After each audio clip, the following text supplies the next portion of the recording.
but récréatif. Elle est là pour vous faire découvrir une pratique holistique, mais attention, elle ne remplace en aucun cas la médecine traditionnelle. Si vous avez envie d'approfondir le sujet, parce que je ne vais pas pouvoir rentrer dans trop de détails, sinon la vidéo va durer des heures, n'hésitez pas à chercher sur internet, dans les livres, auprès des praticiens de Reiki pour avoir des renseignements, évidemment. N'hésitez pas à chercher, ceci est très important. Je vous souhaite un bon visionnage. Le Reiki est une technique qui a également ses principes. C'est Mikao Usui, donc le fondateur, qui s'est inspiré des poèmes de l'empereur Meiji pour formuler les principes du Reiki. Alors ils sont là pour se motiver, pour enlever ses mauvaises habitudes, pour devenir responsable de ses actes et d'assumer les conséquences, de contribuer à prendre soin de nous-mêmes, des autres et de son environnement et de notre environnement. Car si on s'aime soi-même, on aime les autres et on aime le tout. C'est vrai. Ils permettent de rester humble et de se sentir bien mentalement et physiquement. Comme je le disais précédemment, le Reiki serait plus efficace si on le pratique au quotidien. Ces principes, si on les récite tous les jours, ça va vraiment s'imprégner en nous, ça va s'ancrer en nous, ça va nous aider à affronter la dureté de la vie. Et ils permettent donc d'approfondir nos connaissances sur le Reiki. Suivant notre routine, notre travail, nos soucis, nos petits bobos du quotidien, on a tendance à ne pas profiter de l'instant présent car notre esprit est toujours dans l'anticipation, il est toujours dans la vision du futur. On se projette tout le temps dans l'après et alors on ne profite pas du maintenant.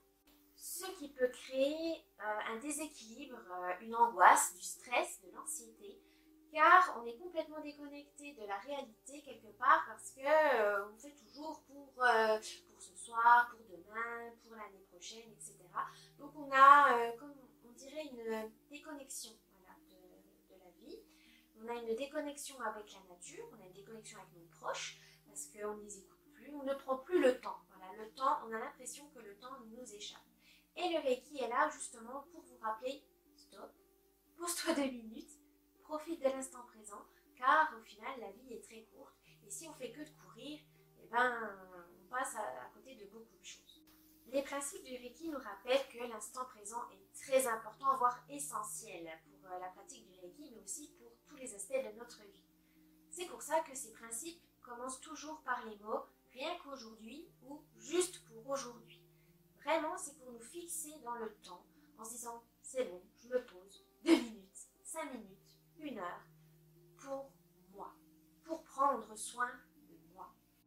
Ça correspond à l'ici et maintenant, c'est-à-dire que ça nous permet de ne pas ressasser le passé et ni de se projeter dans le futur. Là, ça nous force à nous dire « attendez, alors là, je me pose, donc maintenant, qu'est-ce que je fais ? Qu'est-ce que je ressens ? Où je vais ?» Non, là, il faut dire « qu'est-ce que je fais ? Qu'est-ce que je ressens ?» C'est vraiment qu'est-ce que je pense, etc. Mais les pensées du passé et du futur doivent être mises de côté le temps du soin. Si vous n'arrivez pas à vous concentrer sur vos pensées qui puissent vous amener sur l'instant présent, vous avez des exercices de respiration. La sophrologie est très efficace pour ça, ainsi que la méditation. Ça vous permet de visualiser des images, etc., mais sur l'instant présent. C'est très important et comme ça, ça vous aidera à intégrer ces principes du Reiki et aussi à laisser le Reiki faire son travail. C'est vraiment important de laisser les ressentis, nos ressentis venir. Voilà. On met les pensées de côté, mais on laisse son corps s'exprimer. On est à l'écoute de son corps pour voir où est le problème, où est la douleur et où il faut-il travailler justement pour apaiser, pour soulager, etc. Ces principes de Reiki peuvent être récités à voix haute ou non, c'est selon vous, c'est comme vous voulez. Ça peut vous être des petits mémos, voilà, si vous en avez besoin, n'hésitez pas à y penser, ça vous remettra dans l'instant présent tout de suite. On peut dire que ces principes peuvent agir comme des petits mots de motivation, des prières, des mantras. si vous les récitez assez souvent. N'hésitez pas à le faire tous les jours ou faites-le quand vous en avez vraiment besoin. Mais c'est vrai que c'est plus efficace et on les comprend mieux quand on le dit au quotidien, évidemment. C'est une pratique qui peut être, voilà, qui peut durer toute sa vie, donc n'hésitez pas. Plus on les assimile, plus on comprend l'importance de ces mots. Mais je vais vous dire donc ces 5 principes depuis le temps. Donc je vais enfin vous les dire. Donc les 5 principes du Reiki, c'est 1. Juste pour aujourd'hui, ne te mets pas en colère. Juste pour aujourd'hui, ne te fais pas de soucis. Juste pour aujourd'hui, montre de la gratitude à tes parents, tes enseignants et tes aînés. Juste pour aujourd'hui, vis honnêtement. Juste pour aujourd'hui, respecte, sois bienveillant envers tout ce qui vit. Simple et en même temps compliqué. Mais c'est pour ça que nous allons voir un par un ces principes pour mieux les comprendre. Et peut-être que ça vous aidera à régler des petits problèmes de votre vie, à vous ouvrir aux autres, à prendre du recul sur certaines situations. Ça peut vraiment vous aider. Donc, c'est parti. 3e principe du Reiki, qui est juste pour aujourd'hui, montre de la gratitude à tes parents, à tes aînés et à tes enseignants. On a tendance à l'oublier celui-là aussi. Nous sommes tous des professeurs et nous sommes tous des élèves en même temps. Ce qui signifie qu'il faut respecter tous ceux qui nous ont enseigné quelque chose, qui jouent un rôle important dans notre vie. Car nous partageons des expériences et nous apprenons des uns et des autres. Ce principe montre que chaque situation, bonne ou mauvaise, peut nous apprendre quelque chose. Il faut garder le côté positif pour pouvoir avancer dans la vie, même si parfois c'est difficile, surtout dans les situations négatives. Mais c'est comme ça que si on prend le positif, si on en tire une leçon positive, eh ben, on pourra prendre les bonnes décisions. Malheureusement, dans la vie, on n'est pas toujours comme ça, mais il faut garder le côté positif pour pouvoir avancer dans le bon sens. Ça peut paraître difficile, mais c'est pas impossible. Respecter les autres, c'est se respecter soi-même. Nous apprenons beaucoup de nos parents, de nos professeurs, même si on n'est pas toujours d'accord avec eux. Même si leurs actions nous dérangent ou nous horripilent. Mais il faut se rappeler qu'ils ont été des élèves, ils ont été éduqués par leurs propres parents qui avaient aussi leurs propres défauts. Donc il faut toujours tirer une leçon de leur vécu, de leurs expériences et justement créer la nôtre et éviter les pièges qu'ils ont pu, dans lesquels ils ont pu tomber. Il faut les comprendre, il faut vous mettre à leur place, il faut être empathique et ça vous permettra de ne pas les blâmer. Car quand on se met à la place de la personne, de ce qu'elle a vécu, de ce que les situations, l'époque, ça peut vraiment relativiser les choses. Ça peut nous dire oui, bah là ils n'ont pas eu le choix, elle a fait du mieux qu'elle a pu, etc.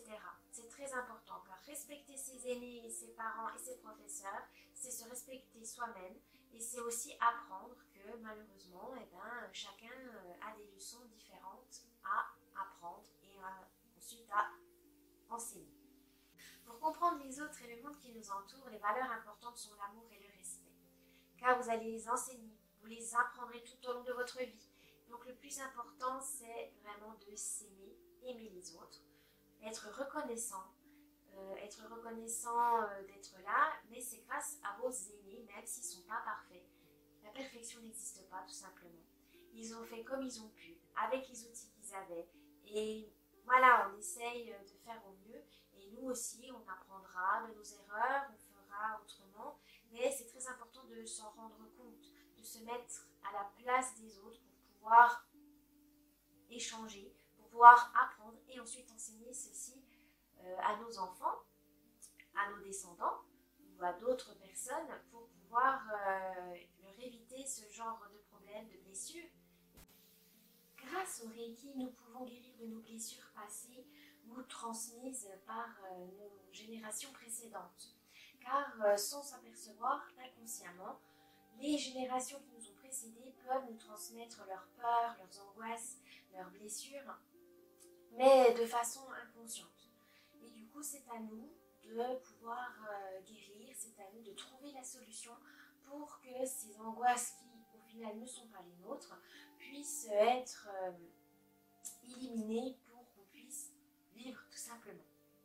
Le Reiki aide à voir que le lien entre ceux qui nous ont appris des choses et nous-mêmes est très important, car au final, ça impacte notre vie ou une période de notre vie.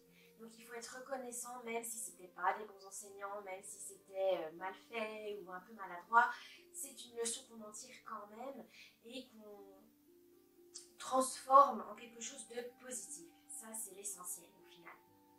Le Reiki nous prouve que la gratitude, c'est le chemin, le début du chemin du bonheur et de la sérénité.